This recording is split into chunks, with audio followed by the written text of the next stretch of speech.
Welcome to Veeam Industry Insights. Good morning, good afternoon, good evening, depending on where you're joining us from. My name is Jeff Reichard. I am on Veeam's product strategy team. And for the next few weeks, I will be taking over hosting duties here on the Industry Insights live stream from Jason Buffington and Dave Russell. Now, we have a great talk lined up for you today because I'm joined by Mike Restivo, Vice President of Security and Resiliency at Kyndryl. Mike, please tell our viewers a little bit about yourself.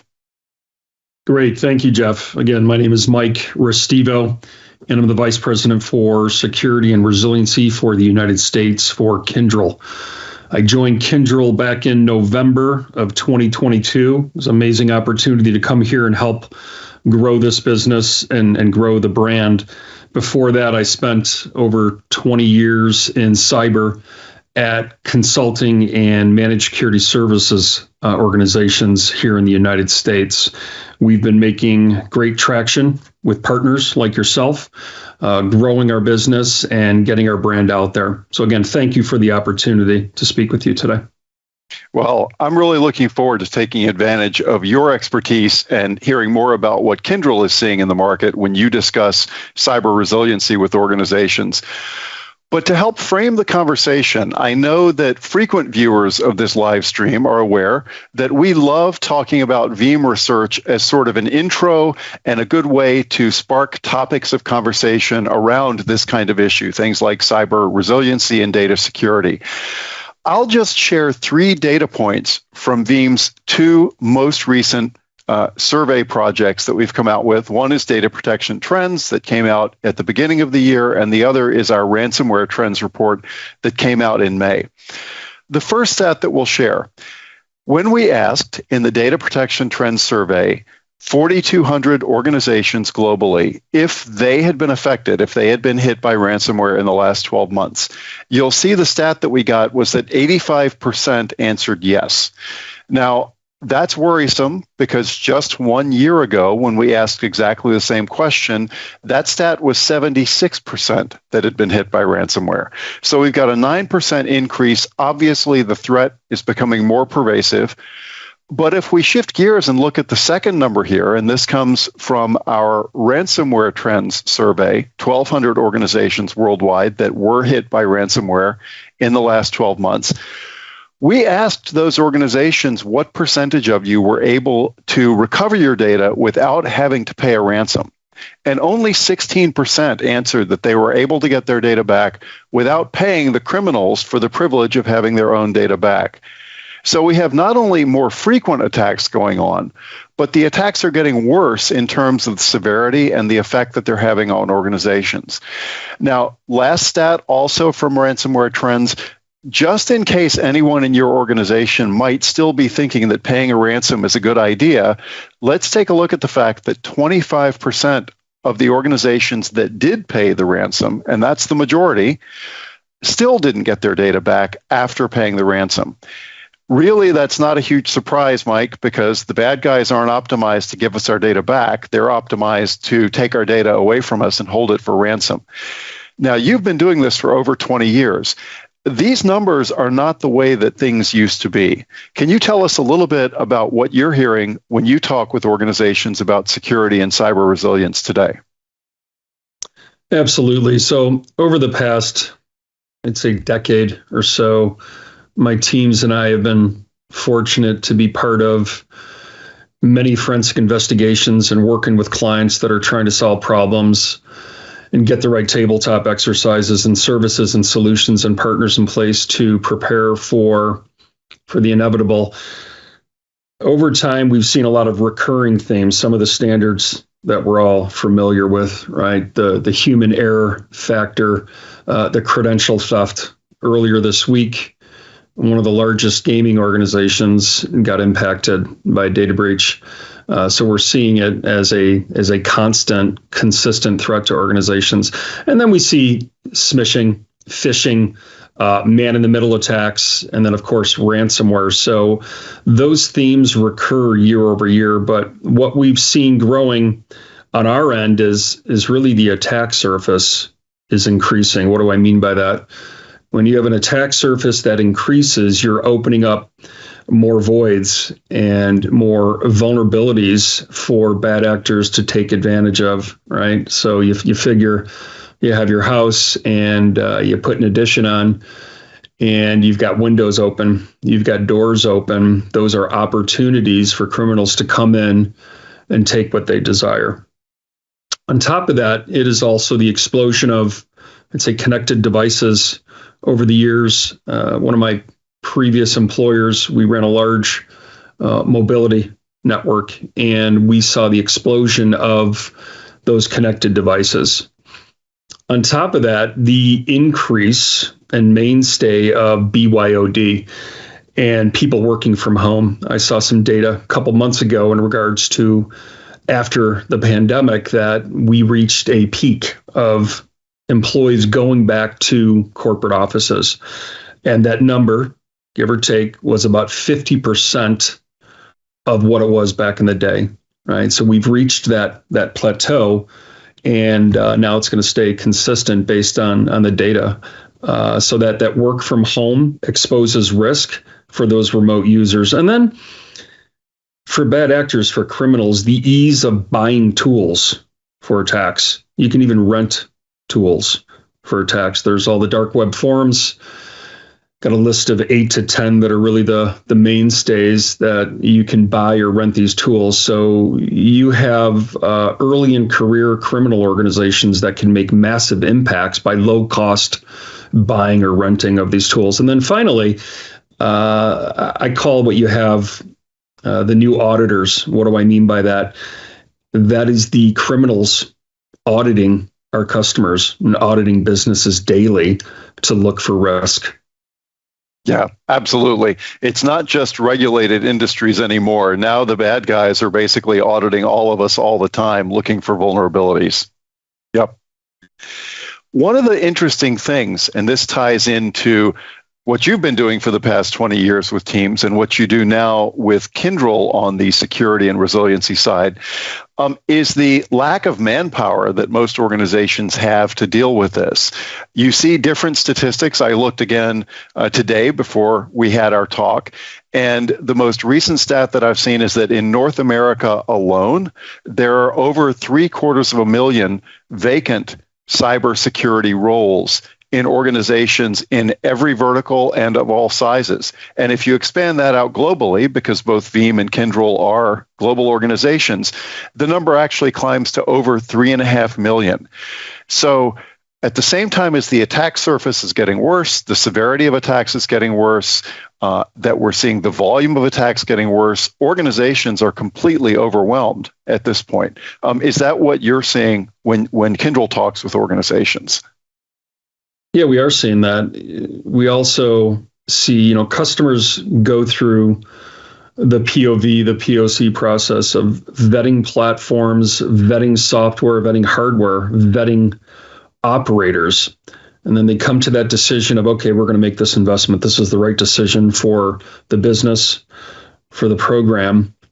And they make that capital investment, but then they struggle operating it and getting that return on their investments. So they look for expertise and they look outward for expertise, that technical operational expertise to come in and help them run their business. Over the past few years, we've seen that shortage in resources grow.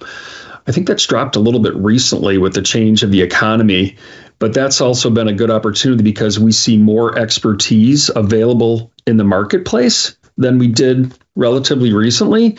But it's very clear there's a boom needed for services and support.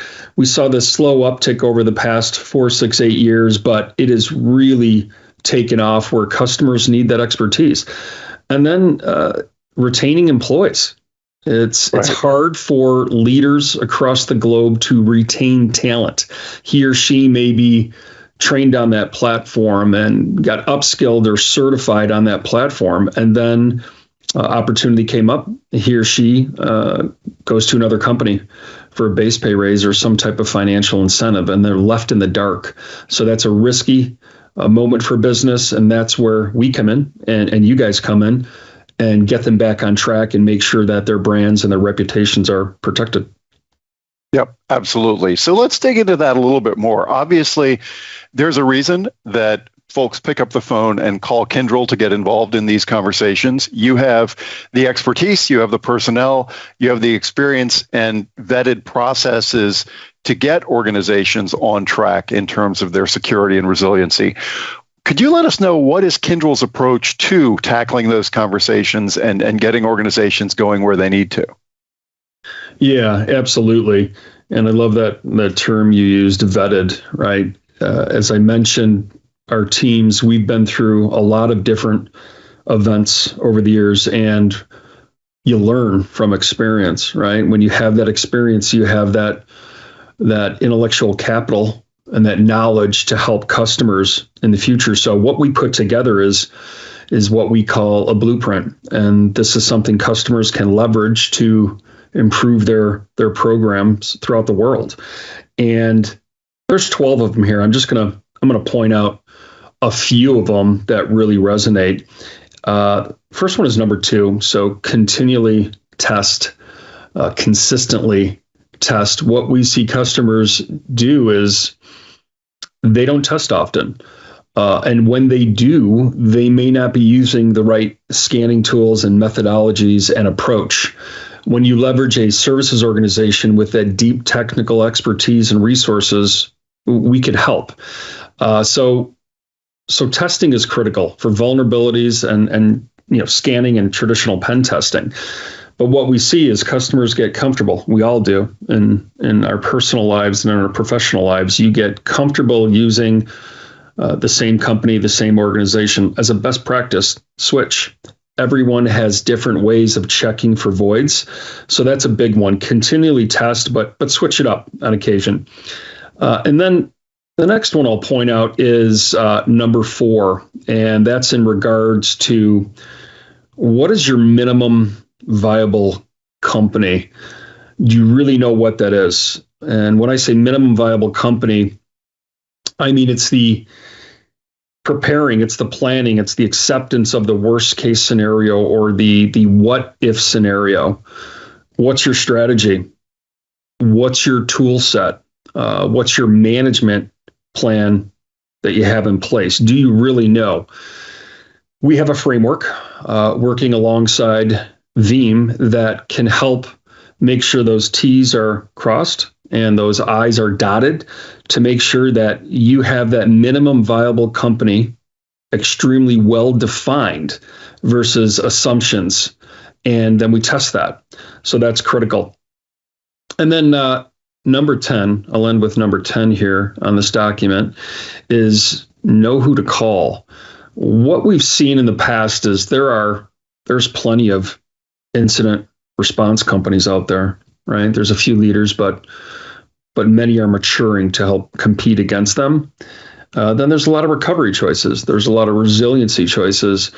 But at the end of the day, you need your response plan tied with recovery. The left hand has to speak to the right hand. So that's an area where we see the very vast majority of customers skip a beat and hit a bump in the road, right? So making sure you're aligned with the right organization, you have that plan in place, and you have those recovery experts lined up to coordinate that eventual recovery that needs to take place. Yeah, absolutely. I was very struck by your point number 4 that you brought up, aligning recovery to business objectives. I've been doing this for a while, and frequently when I've spoken with organizations about their disaster recovery posture, and we've talked about exactly the same topic, what needs to come up first, what's most critical for the business, a lot of times organizations want to think that this is a technology conversation, but it's really not. And maybe that's where Kyndryl can help them make that connection, right? Absolutely. Yeah, I'll tell you, and we might be getting a little bit ahead here, but you mentioned vetted, and that brings me to the partnership with you guys. It's a partnership that started several years ago, and it's been maturing over the past 2 years. It really took off over the past couple of years.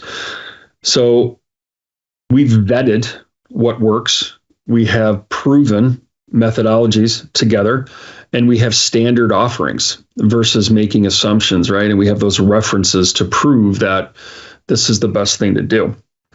We also, we work together what I like to call a hardware-free zone.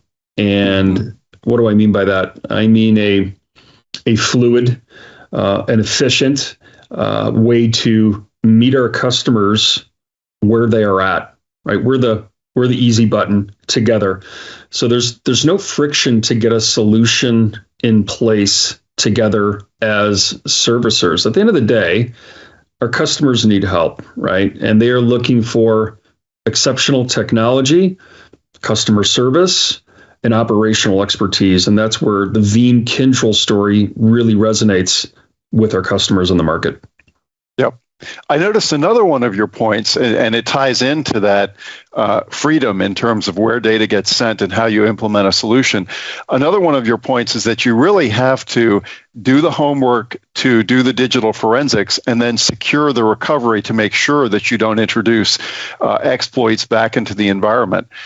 You're probably seeing the same thing, but I know when I speak with organizations about that, especially with some of the new reporting requirements that are coming out from the SEC, from New York Department of Financial Services, and really from every side, organizations are being hit with these. We're now in a situation where frequently law enforcement is involved in these recoveries. And an organization, I'm sure you've seen this, might have to be recovering their data to a completely different location, a new colo partner, a cloud, or whatever. Is that the kind of thinking that you're working with organizations so that they're not surprised by it when the recovery time comes? You have those conversations a lot? Yeah, we do. Regulatory and compliance is critical. And a lot of times when an incident pops up, the very vast majority, right, it's under client attorney privilege. So we work with organizations to make sure, irrelevant of their industry and their code classification, right? It could be manufacturing, could be insurance, financial, healthcare, public. We make sure that we have that guidance and that framework in place to make sure that those boxes not only get checked, but that they are tested for that eventual event. Well, and speaking of every kind of industry, I work a lot with Veeam's public sector customers. We've got a huge footprint on the federal side where this next topic isn't super relevant, but for state and local, and obviously for all kinds of commercial for-profit enterprises, cyber insurance is a big topic these days. And exactly what you mentioned around having to have and be able to demonstrate tested recovery plans, I am assuming that Kyndryl is getting involved in a lot of these conversations because organizations have to prove something to their insurer if they want to mitigate their risk with insurance. Yeah, they sure do. And over the years, we saw this explosion of organizations being able to offer those policies. That industry has been very challenged. What to pay out on, the intricacies and the challenges associated with that. So what has it done to that business? It's caused a lot of those organizations to get out of offering those policies. It's pretty simple, right? That math, your premiums have to outweigh your claims. And a lot of times that doesn't happen, right? They've got a math problem. So we work closely with organizations to make sure their policy aligns with the services we offer. What do I mean by that? If and when a claim gets filed, you got to make sure that you're protected and your premiums that you're paying out can be covered by specific incidents. So we have the expertise working along with you guys to make sure all those boxes are checked for our clients. Yep, absolutely. New platforms. You mentioned before that as partly as a response to the pandemic, but also just because technology is marching on, that you've seen a lot of organizations' attack surface increased because they now have folks working from home with devices that are not secured to corporate standards. Obviously, there are cloud vulnerabilities that are out there because a lot of times folks moved services to the cloud as fast as they could, especially in a pandemic response, and maybe the maturity of process and security they had in the data center didn't quite catch up. There's one workload that I know Kyndryl and Veeam have worked together on securing jointly that kind of fits into that new technology space, and that's Kubernetes workloads. Do you still see, when you have conversations with orgs that have gone to containers and container orchestration, that maybe their thinking hasn't caught up around backup and security in those platforms yet? Yeah, that's a really good question. I'm going to say, if I had to pick a number, it would be about 60% of the time we run into that. And I don't see that slowing down. I think there's a lack of awareness, right? These leaders in the organizations, they're strapped, right? They're getting pulled in a million different directions. So that knowledge, that education, that awareness, they're lacking. And that's where, again, we can come in and provide them with a strategy and with a roadmap. Yep. Excellent. Well, Mike, this has been a fantastic talk. I really appreciate your time. It's great hearing more about Kyndryl's approach to cyber resiliency for organizations, especially given how serious and how pervasive attacks are right now. I'm going to talk about what our viewers can expect to see in the next couple of weeks. But before I do that, are there any closing thoughts you'd like to wrap up with for our viewers today? Yeah, again, thank you for the opportunity to be part of this. We are two partners joined at the hip, deeply integrated with a history of success and client references across numerous industries. If I can leave you with one thing, it's two brands that you can trust, best in class, very competitive cost-wise too, right? Cost matters, and we work with our customers to make sure we achieve their goals, and we do that within budget. Last thing I will say in regards to Kyndryl alone is we will be at Invent in Las Vegas, November 27th through December 1st. So we're going to have a number of our team members there from across the United States, and we welcome meeting customers. We welcome dialogue and look forward to it. So thanks again. That's wonderful. Thanks, Mike. And a great pointer, because Veeam will be there in force as well. So if folks would like to talk about the joint Veeam Kyndryl resiliency solution, it's a conversation that you can certainly have. So definitely, Invent is going to be a great event toward the end of November, and we'd love to see you there. But in the nearer term, let's talk about what's going to be on this Thursday's Tech Bytes session here on Veeam's live stream. What we'll have this Thursday is Veeam's Rick Vanover and Kirsten Stoner with Anthony Cusimano from Object First. Now, Veeam and Object First will give a recap of what we saw at VMware Explore 2023. Both organizations were there. Our session will highlight the key VMware news as well as the updates that Object First and Veeam shared at that event. So please tune in this Thursday. You'll learn more about that. Next Tuesday, September 26th, please join me again. I will be here with David Boland from Veeam's storage partner, Wasabi. And David is going to be discussing what Wasabi has seen around cloud economics as it relates to ransomware recovery.